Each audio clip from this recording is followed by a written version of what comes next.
Three, two, one. Hello everyone, welcome to the channel. Today we are with Hamilton. He is from England and he will be sharing with us thoughts, feelings, or maybe life experience. Hello Hamilton. Hello. How old are you, Hamilton? I'm 51 years old. Where is your town where you were born located? Well, I was born in York, but my early life experiences were in London, an area of North London called Wood Green. How was your childhood there? Well, I think my early childhood in North London, it was kind of like, I'm going to call it an urban idyll. It was a wonderful early childhood because like the area of North London I lived in, it's quite a deprived area like Wood Green and so on. But what was amazing about it was it was very very culturally diverse, and I might have kind of slightly romanticized memories of it or so on. But I'm pretty sure even when I try and think about it, that there was no one culture or ethnicity or nationality that was a majority in say my class at school, and at my childminders we were all from different parts of the world. And I'm not saying it was perfect and that I never ever witnessed or on some small level participated in things like petty racism or something like that, but it was just very good, and I think it set me up very well in life. And an interesting byproduct of this is I think that because we were all from all over the country and all over the world, we didn't have accents. We had quite clear what we call received pronunciation accents. I didn't have like a London Cockney accent. How was your adolescence? I think things changed. 'Cause I moved from North London back up to York when my parents split up when I was 7, and that was complicated and difficult in some ways because York or the suburbs or outskirts of York in 1979 were not like Hebden Bridge now. It wasn't a liberal place, and it really, even basic things about the school shocked me. Like it looked like a kind of 1940s classroom, and I couldn't really read people because God, am I going to offend loads of people? It's very different now, but certainly when I was a very small child, that there are certain areas of the north where people are quite closed and quite abrupt and so on.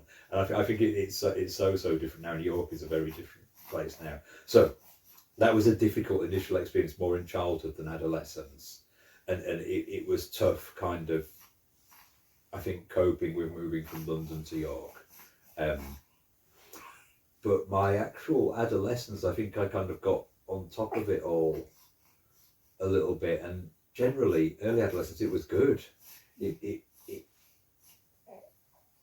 I was quite confident, and I kind of say at school, for example, I messed about quite a lot and everything, but I was kind of it wasn't kind of like, well, I think teachers would disagree that it wasn't disruptive. But it wasn't like it was problematic, and social services got called in and everything. What did you learn in both stages? What did I learn in both stages? I think the early childhood thing I kind of answered that it's that all that wonderful cultural diversity, and really set me up well in life, and it probably.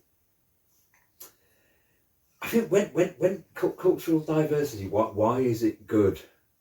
I guess it's because it kind of teaches you that social systems are not objective. Mm-hmm. I guess that's something that ultimately came from that. It makes you, or it should make you, I think, quite socially liberal. Mm-hmm. It kind of opens your. Actually, no. One of the fascinating things is when I had this dream in my early childhood in London, where I met. In the dream, I met my what were my grandparents in the dream, and like I think this was a symbol for ancestors, and they were of a different race to me, and it just showed how to me it was like how all our ancestries were being woven together by us all from all our different backgrounds being in the same place and being individuals rather than, I think just being individuals with different stories and different experiences and different histories and so on. What did I learn from my adolescence? This was the 80s, and even when you're kind of like 12 or 13 and so on, even when you're younger than that, you understood that Britain was a very difficult place at the time, and I think it made you quite politicised. And there were a lot, I remember this in my early adolescence, there were a lot of really good social realist dramas on TV about, well, how rubbish Margaret Thatcher was, and, you know, and how, because there was a lot of social unrest, there was the miners' strike, a lot of people were, you know, living in unacceptable poverty. We had an aggressively right-wing government that was trying to, I guess, kind of smash resistance to it. And they had their own reasons, their own philosophies for doing that, but it was very difficult for a lot of people in a lot of parts of the country. So yeah, so in my adolescence I got politicised. There was loads of really good alternative comedy on the television, like there was a show called The Young Ones, which I really enjoyed, and that, I think that influenced me quite a lot, and that probably influenced how disruptive I was at school, perhaps, as well. Anarchic comedy. What did you learn from your mom? What did I learn from my mum? I think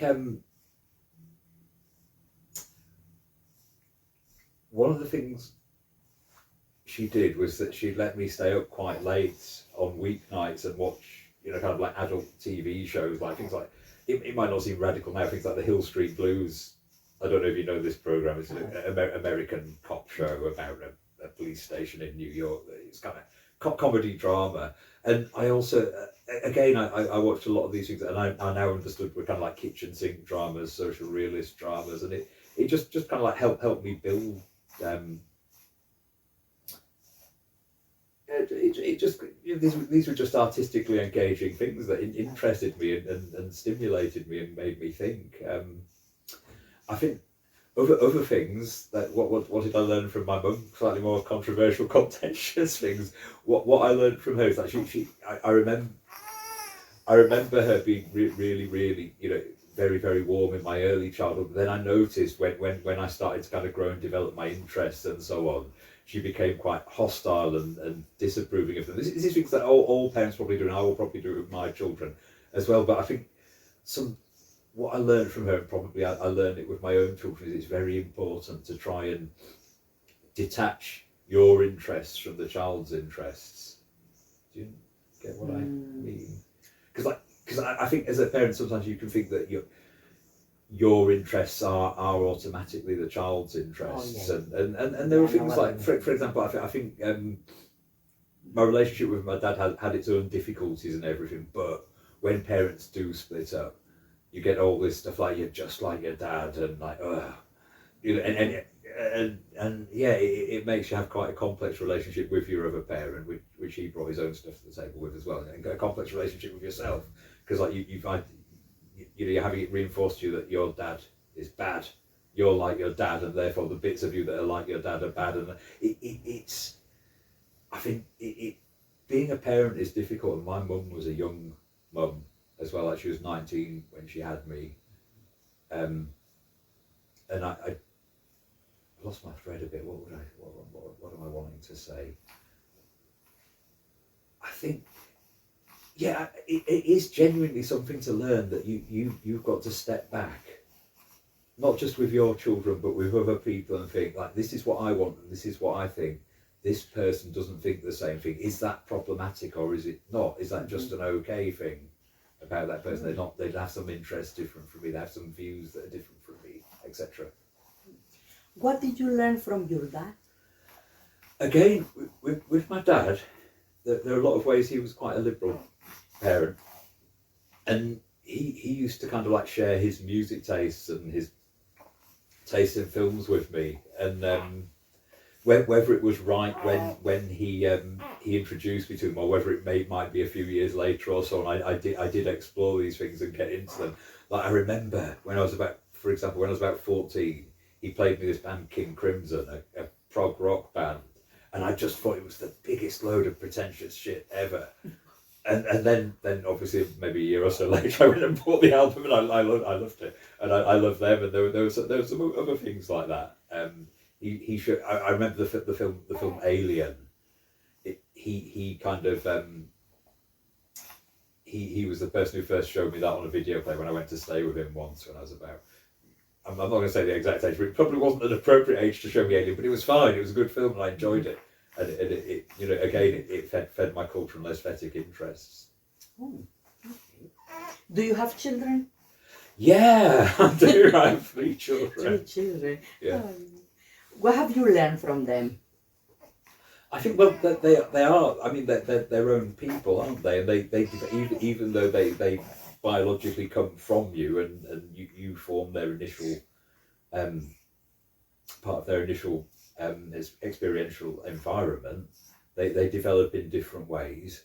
What I learn from them is that sometimes they question what you say and what you do, and you could react to that by being authoritarian, but I kind of find myself thinking, well, you know, they've got a point there. They've really got the point. And again, it's a bit like that thing I was saying about my mum, and to some extent my dad as well. That thing, you've got to make sure you're not imposing your worldview on them, that you're letting them grow. And that can be quite superficial things, like, you know, just making sure that you're showing them all this interesting stuff that you were into as a child, like comics and films and so on. But make sure that you're taking an interest in what they're bringing to you that you don't know so much about. Like my oldest child tells me about the Backrooms and certain computer games, and some of it I'm really engaged by, and some of it I notice my eyes are glazing over and thinking, that's not that good. But I try and challenge myself a bit. No, don't glaze over. Have a look at this. Have a look at what he's doing. Have a look at what he's showing you. And the same with his older. The opportunity, to discover another things. And what I will say is that most of my I have a much younger half sister, and most of my cousins apart from one are all male, so I didn't have much experience of, you know, daughters, sisters, and so on. And that's been the fascinating thing about my daughter, is that it's opened up this whole new universe of letting her do makeovers and, you know, put makeup on me. So these are very, very kind of gendered things I'm talking about. It's not just that. It's just the pure fact, not just gendered activity. The pure fact of having a daughter, 2 daughters now, as well as a son. It's just really interesting, and it is slightly different. And who knows how much of that is based in biological sex, how much of it is social gender, how much is just who they are as individuals. But it's interesting and different. Different, yeah. For you, what's the most important thing for a child? I think it's to feel warm and secure in being able to just explore where your mind takes you. That's all I would say to that, because you can't predict. There's no set path for a child, is there? Everyone goes on their own little experiential journey. Yes. If you had the power to change something in this world, what it would be?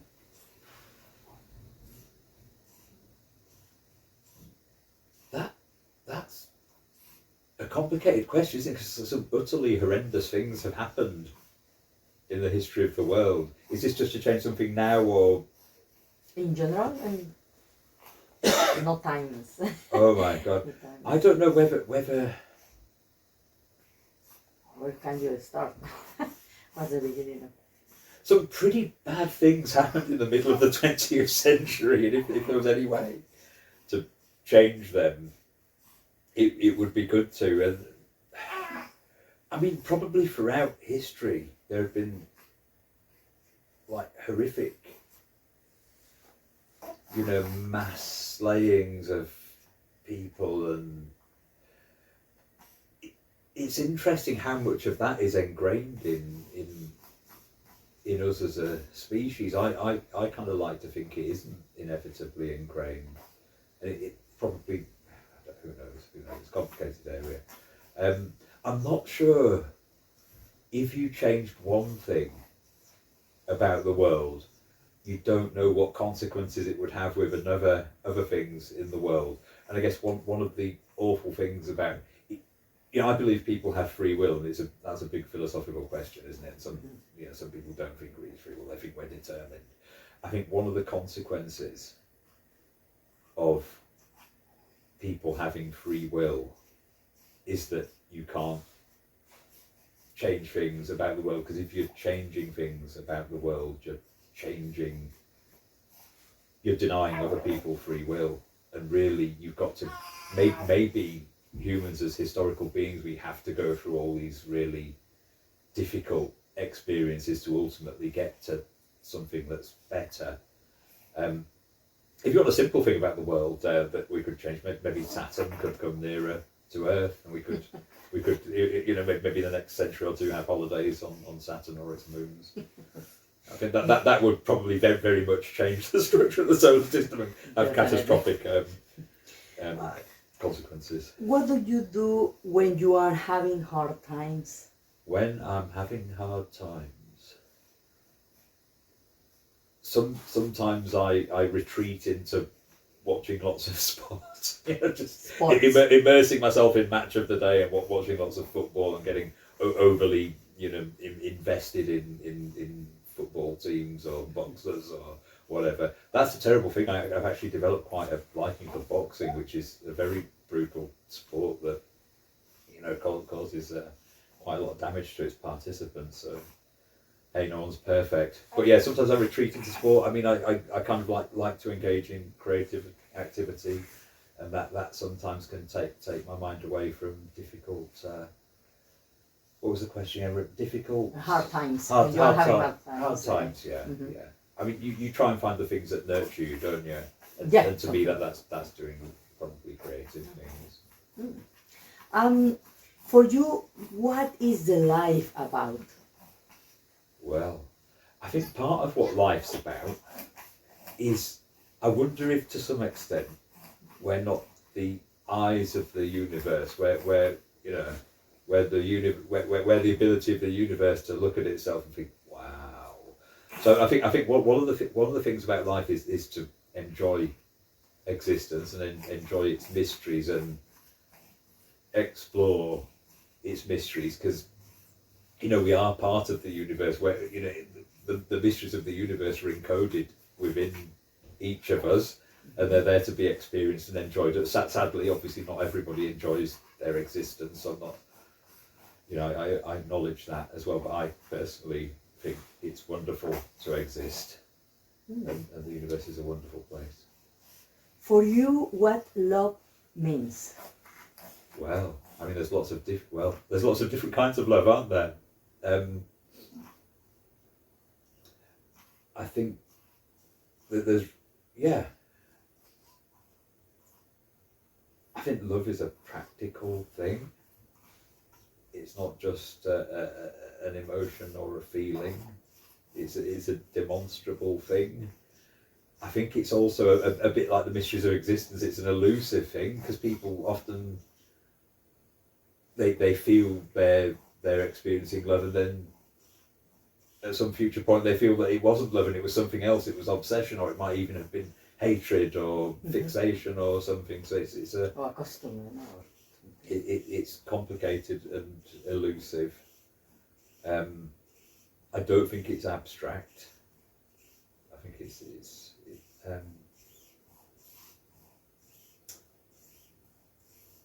yeah. I'm not quite. That's a difficult one. It's okay. That's all right. All right. Do you know what's your passion? Yeah. Again, I like I say, I enjoy creative activity. I like kind of making what people probably say is conceptual comedy arts, that kind of thing. And that's what, if I'm left to my own devices, that's what I'll start doing. I'll open up a laptop and start doing something on Photoshop, or coming up with a crazy idea, or writing about my dreams on the back of a pizza box or something. Are you working where? Yeah, I work in mental health. I work in a mental health crisis team. Okay. What's about your work? Well, I guess we try and provide treatment for people who might otherwise have to go to a mental health ward as an inpatient. So we try and do all the things they need in the community, which is it's better, you know. That's a kind of a philosophical standpoint. We just think it's better, if at all possible, to receive your treatment outside hospital. Since you are working there, have you changed your mind about something you were maybe thought was like this, but working in this Well, I area? think it does challenge you intellectually, and like for example, the experience of, you know, the thing that first comes to mind is the experience of hearing voices, and like one of the things that probably there are a fair amount of people who think, God, if you hear voices, you need to be in hospital, you need to be on loads of medication. It's not necessarily the case.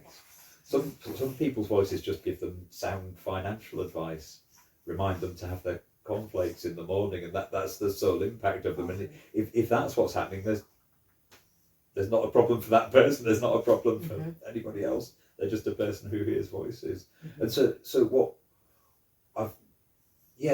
I've noticed is that there's a shift, and you're not so much thinking about just what the person is experiencing. You're thinking about its impact upon them, and potentially its impact upon other people as well. You're thinking more about risk than just about symptoms, or I don't even like calling them symptoms, hearing voices, experiences. You're not just thinking about people's experiences. You're thinking about, is it making them unhappy or not? How percentage do you think the take a pill will help with mental problems? I do think medication can have a role in improving people's well-being when they're having mental health difficulties, but I think probably as a kind of West European country, we're probably over-invested in medication as the solution to mental health problems, because at the moment society is quite difficult for a number of reasons, and there's no amount of tablets that's going to change that. But what I will say, if how society is at the moment makes someone very, very depressed, and talking therapy doesn't work, then there might be a role for tablets with people, and it might just make their life easier to cope with, so they can get to the point where they can make. Let me think. So. Okay, I will ask you. Okay. 3, 2, 1. So, what percentage do you think medication help for mental health? It can have a helpful role, but if there are ways of addressing a person's mental health that don't involve medication, if that can be effective, then medication would be like a last resort. You try to avoid it if possible, but it, as I think I've said, society is difficult at the moment. No amount of medication, tablets, and so on is going to change some of the things that are making people's lives difficult at the moment. But if obviously, though, you know, the social factors have resulted in someone being clinically depressed and talking therapy won't work for them, then medication can have a role. It can have a role, and sometimes people don't get depressed or have mental health problems. They don't develop them just because of difficult social factors. There are other things that feed into it, and some people may unfortunately just have a predisposition towards mental illness. But that doesn't mean that medication should be the only thing going on. And again, even in that situation, if there was a way of treating them that could be avoided, in which medication could be avoided, that's what you do. That's what you try to do. Can you remember a case that you attend and is still in your mind, and your maybe surprise you, or you learn something? I have some favourite cases. There was one fellow and down when I was working down in London, he was of Bangladeshi heritage, and he had Muslim faith, and he was in this really difficult situation because he had schizophrenia, he had psychosis, and unfortunately, one of the things that services had that they regarded as a relapse indicator or a sign that he was getting unwell was that he would talk about Islam, and the problem with that is it's his religion. Of course, he's going to talk about it because that's his faith, and it's kind of like a bit of a cause I kind of took up, really, I suppose, and I kind of made that point, and I think I played a small part in how his treatment changed. I played some small role in his treatment developing so that he wasn't just talking about Islam. That would be the only thing that would lead to him getting sectioned under the Mental Health Act. Interestingly, he was really into Sufism, Islamic mysticism, and when I talked to him about that, I thought it was very clear that he found that a really helpful way of understanding his experiences, his what we would call psychotic experiences.